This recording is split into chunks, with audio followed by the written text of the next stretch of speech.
Voilà des plaquettes de parement en bois massif, chêne massif, ton clair, brut naturel, hein, que j'ai trouvé sur un site internet qui s'appelle Vodeva. Moi je trouve que c'est des plaquettes en bois de très bonne qualité. Bon, moi, ce sont des plaquettes en bois de dimension 20 cm de longueur sur 5 cm de largeur, mais qui se déclinent selon trois épaisseurs différentes. Donc ici 2 mm, 4 mm et 6 mm.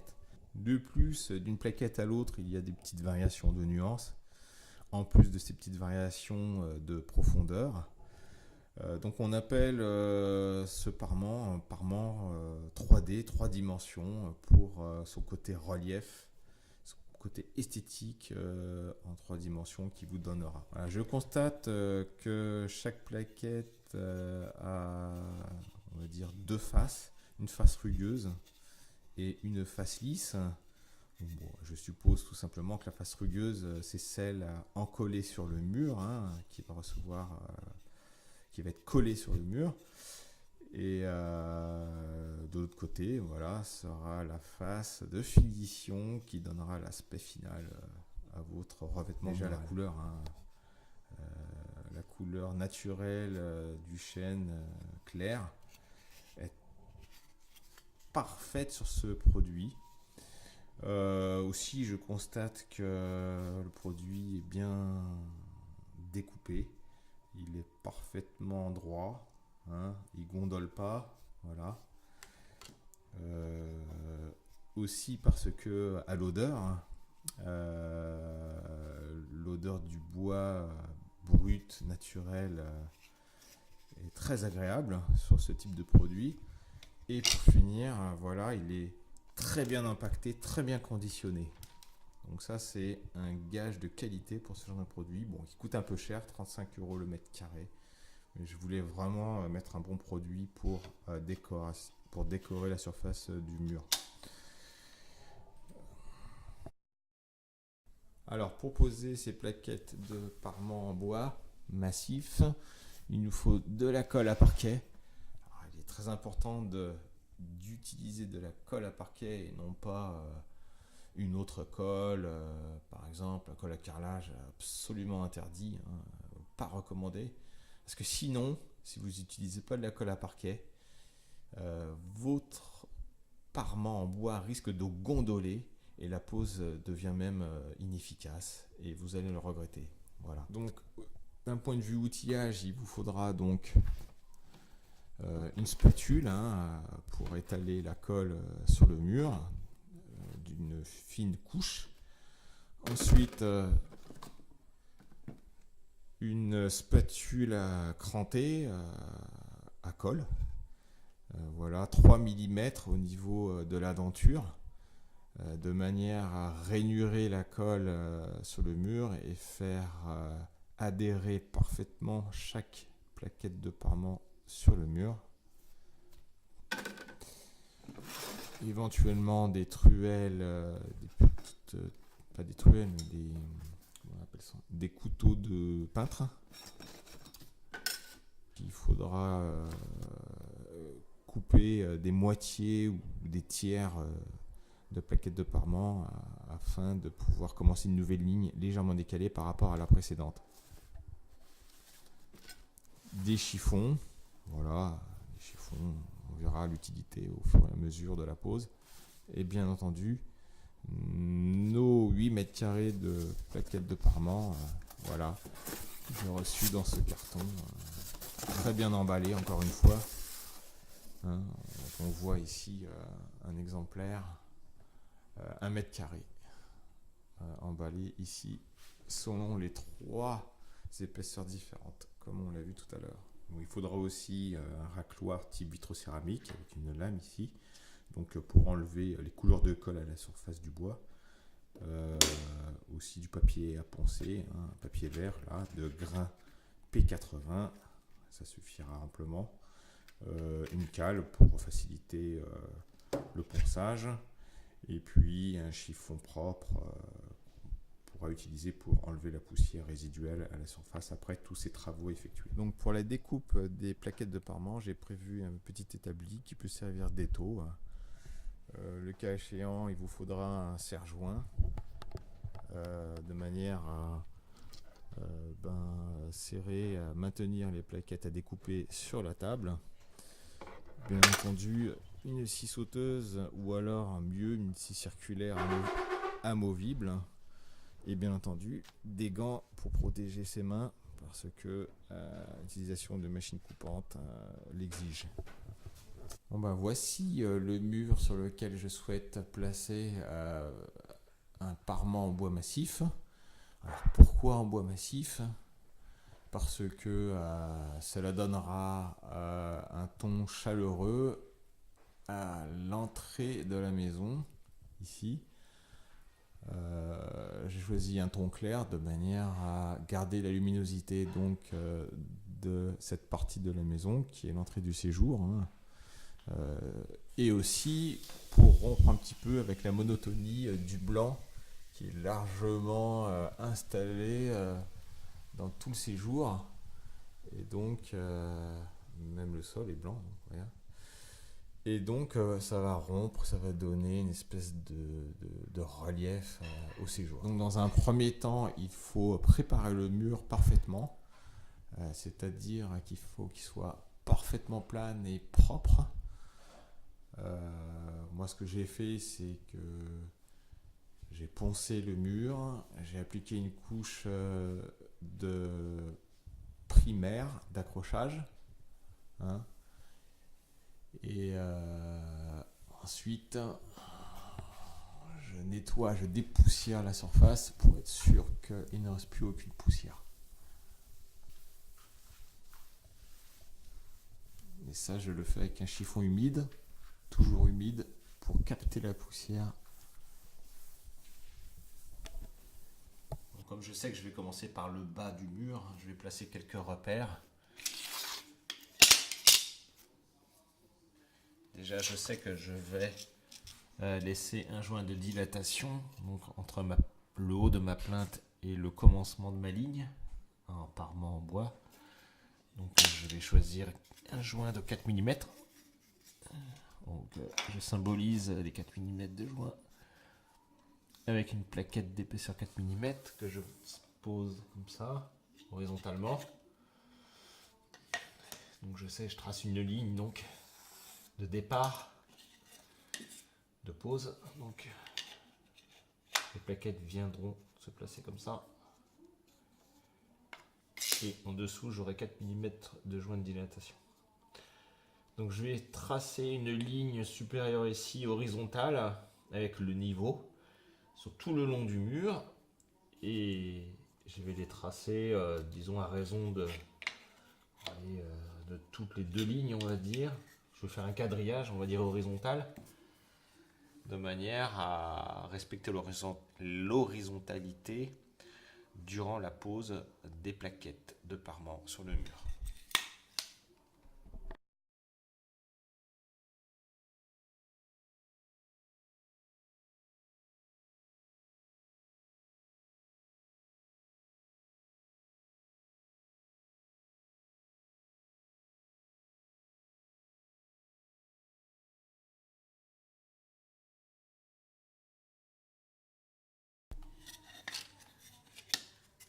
Comme tout à l'heure, voilà, je trace l'emplacement du joint de dilatation, c'est-à-dire l'espace entre la plaquette posée et le mur latéral. Voilà, je le trace.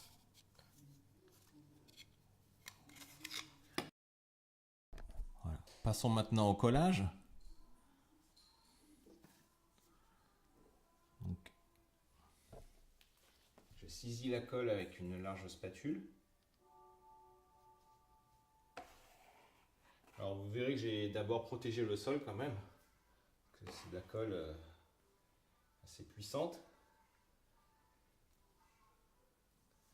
Donc déjà, j'applique une couche assez fine de colle sur le mur, pas trop étendue pour le démarrage, de manière à se familiariser un peu avec la pose d'abord. Voilà.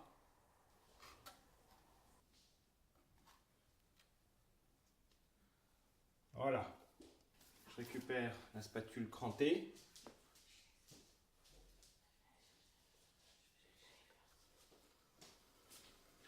Et là, je forme l'écran dans ma colle. Voilà. Donc, cran de 3 mm, je vous le rappelle.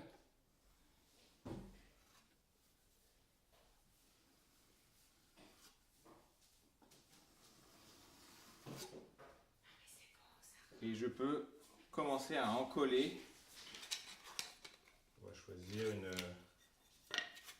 pour commencer une largeur intermédiaire, une épaisseur de 4, en respectant les joints en latéral de dilatation et le joint inférieur de dilatation.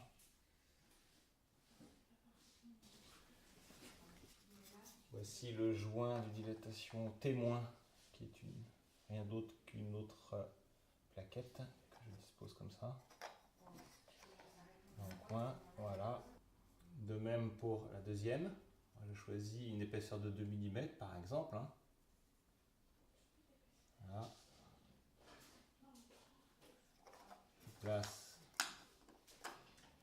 mon joint témoin comme ceci. Bon, là j'ai de la chance puisque la dernière plaquette termine à 1 cm du mur, donc qui est largement suffisant pour un joint de dilatation et aussi suffisamment petit pour être discret, ce qui me permet de commencer la ligne suivante avec une demi-plaquette. Voilà, donc tout d'abord je prépare des moitiés de plaquettes. Voilà, j'ai superposé des épaisseurs différentes pour faire en une seule coupe un jeu de plaquettes permettant de intercaler les lignes. Là, on peut y aller à la scie sauteuse.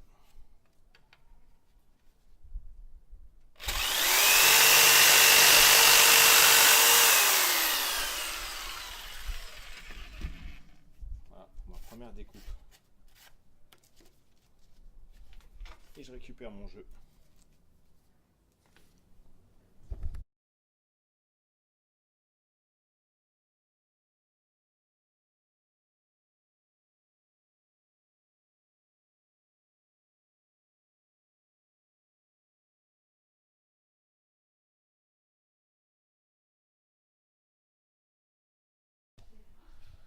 Bon bah après 2 heures de travail, voilà, j'ai fait disons le 5e du mur. Hein.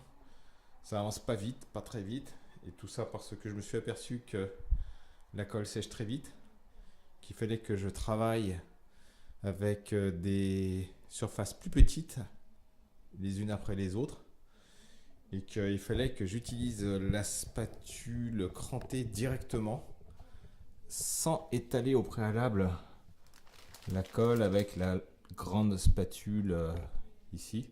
Donc autant utiliser directement cette spatule crantée, prendre la colle, l'étaler directement sur la surface à traiter en gagnant du temps et sur de petites surfaces, et c'est beaucoup plus efficace ainsi, et j'ai pu accélérer un petit peu sur la dernière demi-heure. Donc je vais vous montrer. Donc pour récupérer la colle sans trop de bavure, j'utilise d'abord la spatule de moyenne dimension et j'applique la colle que j'ai récupérée avec cette spatule sur la spatule crantée.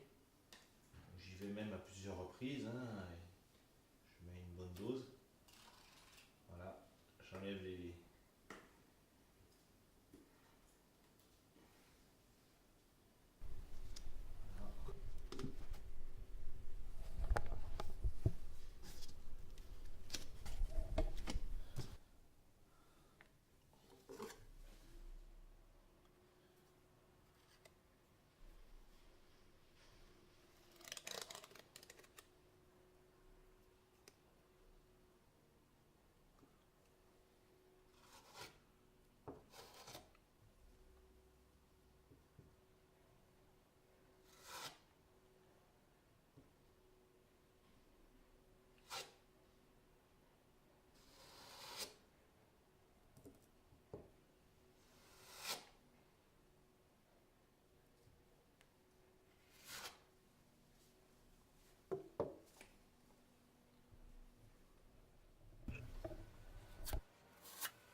décidé de mettre que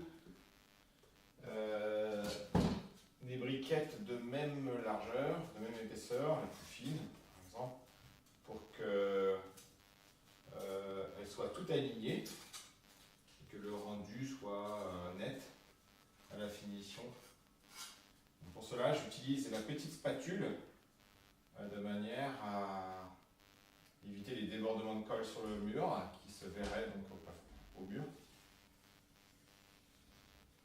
Et j'applique directement la colle sur chacune des briquettes que je vais coller en finition. Et je m'applique.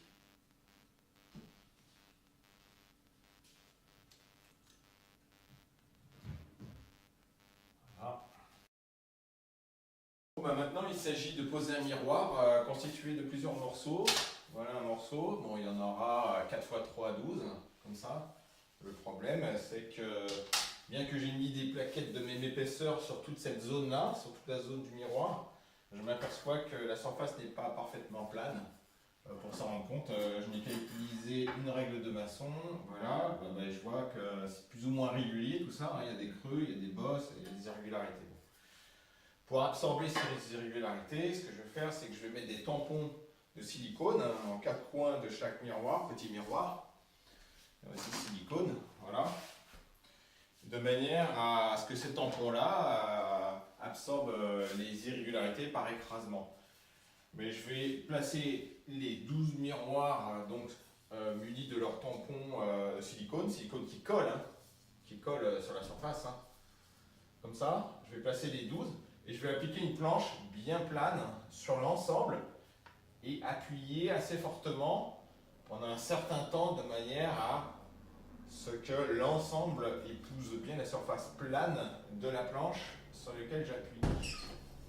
Voilà, je vais au préalable dégraisser la surface à coller, donc avec de la colle à brûler par exemple. En chiffon neuf, et doux à fibre.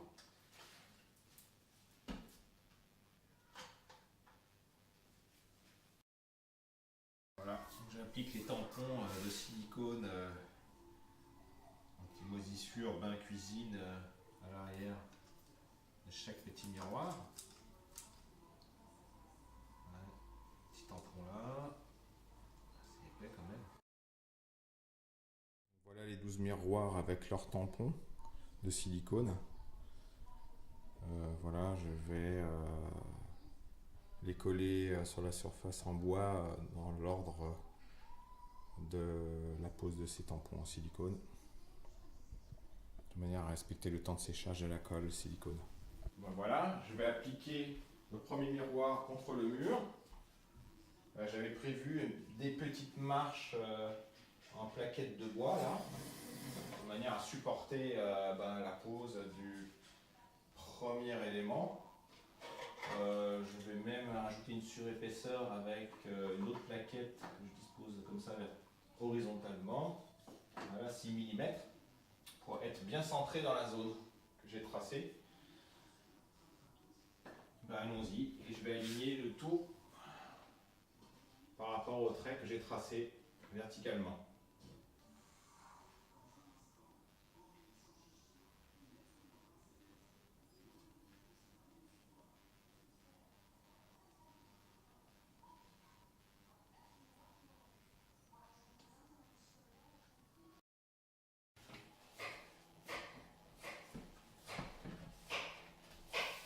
Attends, ça sèche.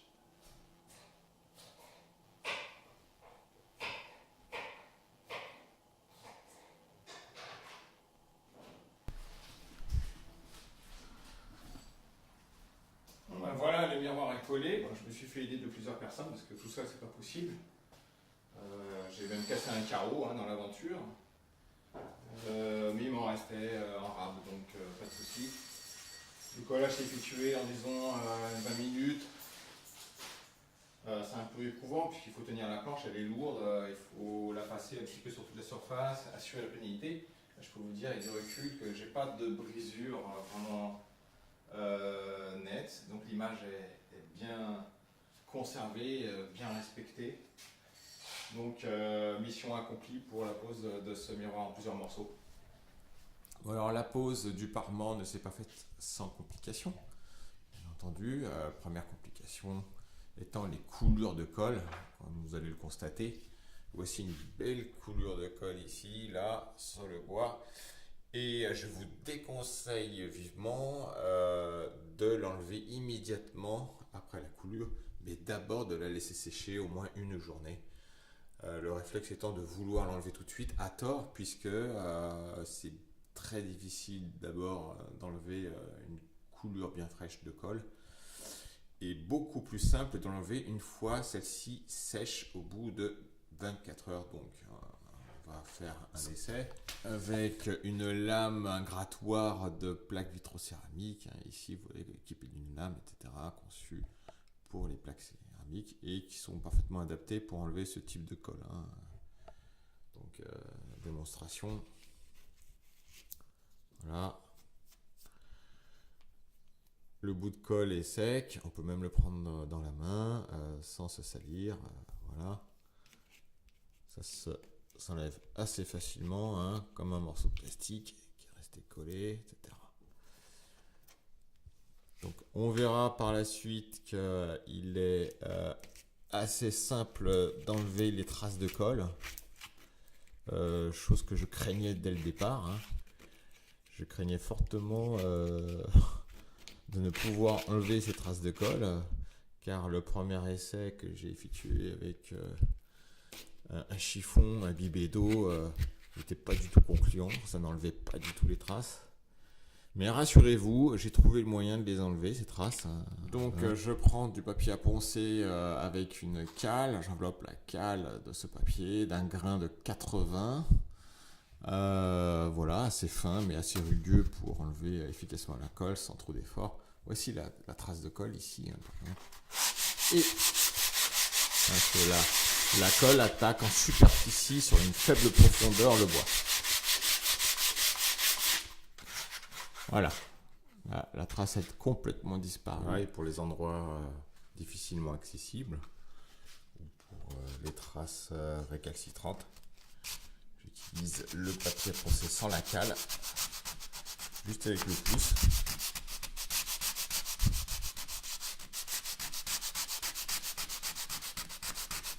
Ça fait l'affaire. Voilà. Alors bien sûr, il faut toujours frotter dans le sens du dessin du bois, hein, ici horizontal. Les mouvements horizontaux. On peut imaginer que les plaques soient positionnées verticalement. Dans ce cas-là, j'aurais poncé verticalement.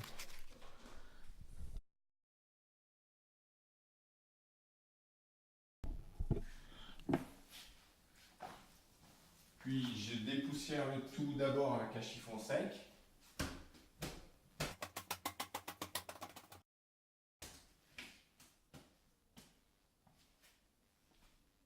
Et ensuite avec un chiffon légèrement humide.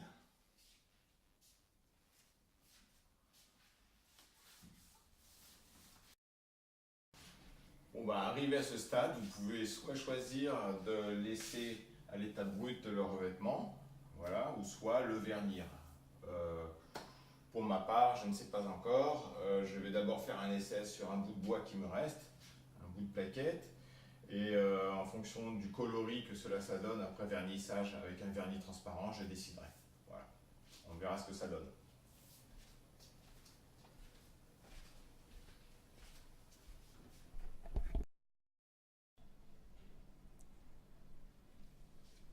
Voilà l'aspect fini du revêtement à l'état brut. Hein. Je vais faire un petit tour d'horizon. On va voir l'aspect relief aussi. Constater.